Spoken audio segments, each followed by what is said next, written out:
Tiga. Selamat siang teman-teman semua, selamat siang juga untuk yang terhormat Bapak Haikal. Saya Devi Sriulina beserta rekan-rekan saya ingin menyajikan sebuah presentasi yang berjudul tentang peran dan fungsi PR. Seperti yang kita ketahui, peran serta fungsi public relation dalam sebuah perusahaan atau organisasi sangat besar. Itu dia mengapa di sebuah perusahaan atau organisasi sangat dibutuhkan sekali sosok seorang public relation. Hal ini terlihat jelas dari definisi public relation yang kita ketahui, yang tujuannya itu untuk menciptakan, memelihara, dan mengembangkan hubungan yang harmonis dengan pihak lain, yaitu hubungan dengan organisasi dengan publiknya. Saya di sini akan menjelaskan tentang fungsi public relation.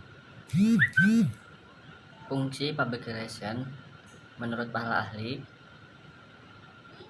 Swemirat dan Ardianto untuk mengembangkan pengertian dan kemauan baik goodwill publiknya serta untuk memperoleh opini publik yang menguntungkan, atau untuk menciptakan kerjasama berdasarkan hubungan yang harmonis dengan publiknya. Cutlip dan Cantor and Canfield merumuskan fungsi public relation adalah menjunjung aktivitas utama manajemen dalam mencapai tujuan bersama, membina hubungan yang harmonis antara organisasi dengan publiknya, mengidentifikasi yang menyangkut opini, persepsi, dan tanggapan masyarakat, melayani keinginan publik dan memberikan sumbangan saran kepada pemimpin, menciptakan komunikasi dua arah, timbal balik, dan mengatur arus informasi. Secara umum, dapat dikatakan bahwa fungsi public relation adalah memelihara, mengembang tubuhkan, mempertahankan adanya komunikasi timbal balik yang diperlukan dalam menangani, mengatasi masalah yang muncul atau meminimalkan munculnya masalah. Adapun menurut Cultip Center and Bloom, ada beberapa yang mencakup dalam fungsi PR, yaitu yang pertama memperkirakan, menganalisis, dan menginterpretasikan opini dan sikap publik dan isu-isu yang mungkin mempengaruhi operasi dan rencana organisasi, baik itu pengaruh buruk maupun pengaruh baik. Yang kedua, memberikan saran kepada manajemen di semua level di dalam organisasi sehubungan dengan pembuatan keputusan, jalannya tindakan dan komunikasi yang mempertimbangkan ramifikasi publik dan tanggung jawab sosial atau kewarganegaraan organisasi. Yang ketiga, meriset, melaksanakan, dan mengevaluasi secara rutin program-program advokasi dan komunikasi untuk mendapatkan pemahaman publik yang dibutuhkan untuk kesuksesan sebuah organisasi. Yang keempat, merencanakan dan mengimplementasikan usaha organisasi untuk mempengaruhi atau mengubah kebijakan publiknya. Yang kelima sendiri, menentukan tujuan rencana anggaran, rekrutmen, dan training staff, mengembangkan fasilitas ringkasnya, mengelola sumber daya yang dibutuhkan untuk melakukan semua hal tersebut. Adapun di sini peran PR sendiri di sebuah organisasi sangat dibutuhkan, karena PR adalah sebagai jembatan atau perusahaan dengan publiknya atau manajemen dengan sebuah karyawannya.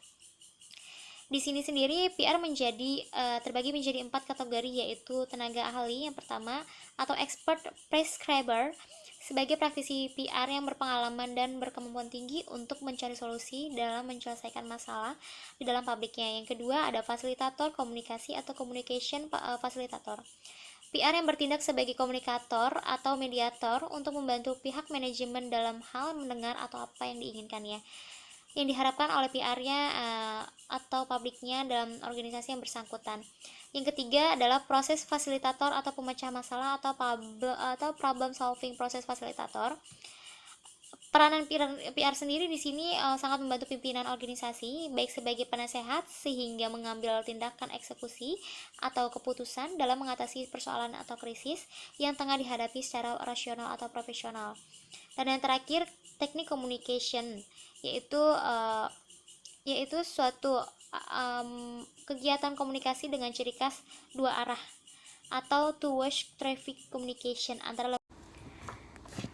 Assalamualaikum warahmatullahi wabarakatuh. Nama saya Putri Ramawati. Saya akan melanjutkan slide berikutnya yang membahas tentang contoh kasus. Di sini saya ada 2 contoh kasus. Yang pertama ada kasus tentang rumah sakit Omni yang mungkin sebelumnya sudah dijelaskan dan disinggung oleh Bapak Haikal sebelumnya. Dan yang kedua ada kasus tentang PT Kereta Api. Di sini saya ingin membandingkan bagaimana cara dua perusahaan ini dalam menanggapi permasalahan yang terjadi di perusahaan tersebut. Karena sebagai seorang PR, kita kan menjadi problem solving. Nah, problem solving di sini bukan hanya untuk internal saja, tetapi juga untuk eksternal kita. Seperti itu. Di sini yang pertama saya akan membahas tentang masalah rumah sakit Omni. Di sini kita tahu bahwa kan rumah sakit Omni tidak menyatakan bahwa apa yang diberitakan oleh Ibu Prita selaku korban dan customernya itu tidak benar, dan hal tersebut membuat image perusahaan itu menjadi buruk. Malah masyarakat lebih mendukung si Ibu Prita ini, karena seharusnya sebagai seorang PR, sebelum kita memberikan statement ke media atau melakukan konversi pers, kita sebaiknya melakukan mediasi terlebih dahulu dengan customer kita atau korbannya, seperti itu. Jadi kita mencari jalan keluar, mencari win-win solution yang terbaik, yang baik untuk perusahaan dan juga baik untuk customernya, seperti itu. Karena bisa kita ambil contoh dari perusahaan PT Kereta Api di di kasus PT Kereta Api. Di sini dia dapat penolakan dari masyarakat, dari warga, karena dia ingin membuka gudang di wilayah mereka. Di sini mungkin masyarakat takut akan wilayahnya tergusur karena adanya pembangunan pabrik PT Kereta Api. Nah, di sini PT Kereta Api menanggapinya dengan menampung semua keluhan dari masyarakat, menerima masukan dan kritikan, dan melakukan evaluasi setelah itu. Dari masukan yang telah diberikan oleh masyarakat, PT Kereta Api memutuskan untuk melakukan mediasi dengan warga, dengan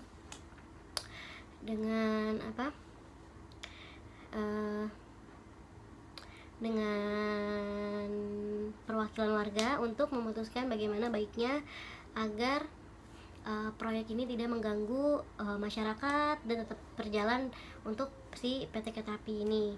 Nah, di sini mungkin saya hanya mengambil kesimpulan bahwa sebagai PR, salah satunya perannya adalah sebagai problem solving. Mungkin memang banyak, tapi di sini contoh kasusnya saya ambil tentang masalah problem solving. Di sini ingin menjelaskan bahwa PR itu tidak hanya menyelesaikan masalah di internal saja, tetapi juga harus bisa menyelesaikan masalah-masalah yang ada di eksternal, karena masalah di eksternal lebih berbahaya untuk citra perusahaan dibandingkan dengan internalnya, seperti itu. Kurang lebihnya saya mohon maaf. Terima kasih. Wassalamualaikum warahmatullahi wabarakatuh.